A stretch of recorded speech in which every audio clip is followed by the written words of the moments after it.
ఎవడు మనకు మిత్రద్రోహం, పార్టీ ద్రోహం, తల్లి సన్నిధికి రొమ్ము కుదిందో అని మర్చిపోతామా?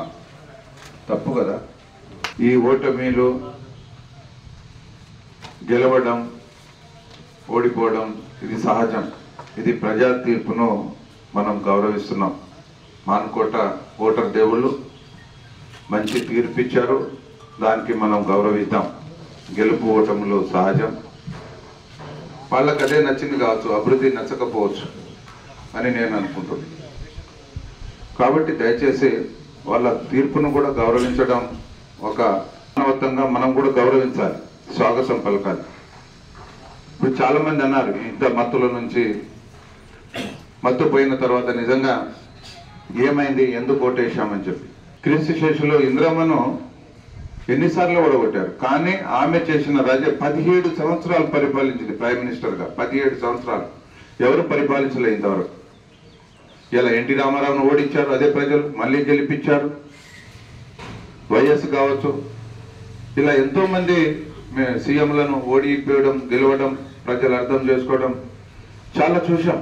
కానీ ఒక మిత్రుడు భూ కబ్జా పేరుతో నన్ను బదనాం ఏం లేదు, ఏదో ఒకటి రుద్దాలి అని చెప్పేసి బురద చల్లడం, బట్ట కాల్చి పైన వేయడం.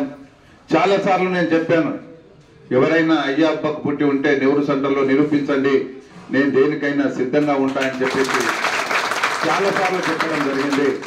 కానీ అది ప్రజలకు ఎక్కలేదు. ఒక మత్తు మందులాగా మాత్రం ఎవరో ఎక్కించారు. దానికి ఆ భగవంతుడు తప్పకుండా తీర్పు ఇస్తాడని చెప్పేసి నేను భావిస్తున్నా. కర్మఫలం తప్పకుండా ఉండదని చెప్పేసి నేను దేవుణ్ణి నమ్ముతున్నా.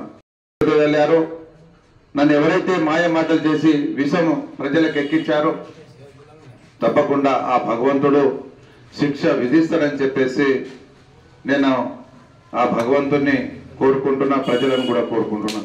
మా కార్యకర్తలను కాపాడుకుంటా, మా కార్యకర్తలకు ఏ ఇబ్బంది రాకుండా చూసుకుంటా రాబోయే రోజులలో స్థానిక ఎలక్షన్లో మా ఎంపీటీసీలను, మా సర్పంచ్లను ఎట్లా గెలిపించుకోవాలో నాకు తెలుసు. తప్పకుండా గెలిపించుకుంటా అని చెప్పేసి నేను మనవి చేస్తున్నా. నేను ఇక్కడ వచ్చిన క్రియం మీకంటే తోపులు ఎవరు లేరు. దయచేసి మీకు చెప్తున్నా, అధైర్యపడకండి, ధైర్యంగా ఉండండి, మీకు అండగా నేను ఉంటా. 10 లక్షలు తీసుకొని పార్టీ మారారు. కొంతమంది సన్యాసులు వాళ్ళ పిల్లలు గవర్నమెంట్ స్కూల్, ఇక్కడ కూడా హైదరాబాద్ వరకు కూడా పోయిన వాళ్ళు ఓవర్సీస్ స్కాలర్షిప్ 20 లక్షల రూపాయలు స్కాలర్షిప్ తీసుకొని ఇలా వేరే స్టేట్లకు, వేరే కంట్రీలకు పంపించి చదివిస్తున్నారు. అలాంటి సన్యాసులు కూడా పార్టీ చేశారు. వాళ్ళను ఎవరు వదిలిపెట్టినా ఆ భగవంతుడు అయితే వదిలిపెట్టడని చెప్పేసి నేను మనవి చేస్తున్నా. ఇవాళ పార్టీ ఎలాంటిది, కన్న తల్లి లాంటిది.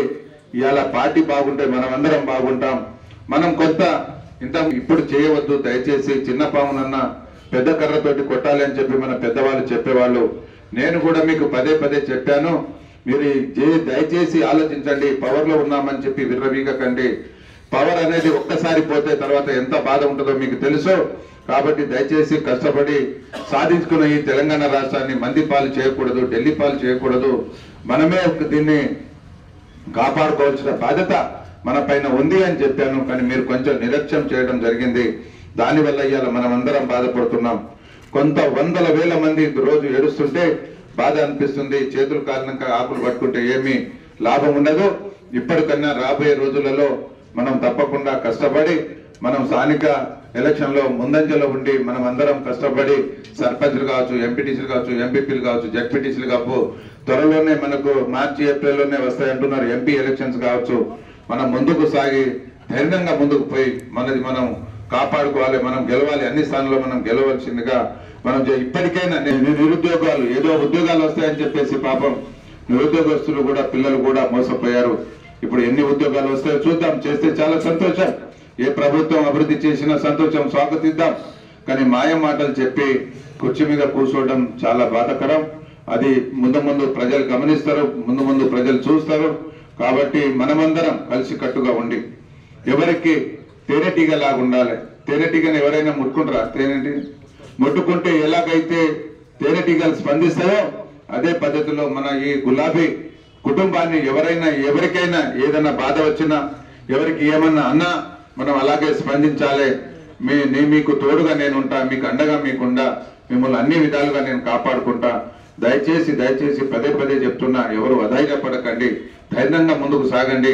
మీకు చేదోడు వాదోడుగా మీ కష్ట సుఖాల్లో నేను పాలు పంచుకుంటూ, నాకు 2014లో 2018లో మంచి మెజార్టీతో గెలిపించిన ప్రతి కార్యకర్తకు, ప్రతి నాయకుడికి, ప్రతి ఓటర్ దేవుళ్ళకి నేను జీవితాంతం రుణపడి ఉంటా. మీ రుణం తీర్చుకుంటా. రాబోయే రోజులలో కూడా కొంతమంది అంటున్నారు, మాయ మాటలు మాట్లాడుతున్నారు, ఇంకా మోసం చేయాలని చూస్తున్నారు ప్రజలకు. ప్రజలారా, మానుకోట ఓటర్ దేవుళ్ళారా, మోసపోకండి. శంకర్ నాయక్ ఇక్కడ ఒక ఇల్లు ఉంటది, ఈ ఇల్లు ఉంది, అన్ని ఉన్నాయి. మా భార్య ఇక్కడనే హాస్పిటల్లో మళ్ళా జాయిన్ అవుతుంది. మీ మంచి చెడులు చూస్తాం. నేను 24 గంటలు ఇక్కడనే ఉంటా.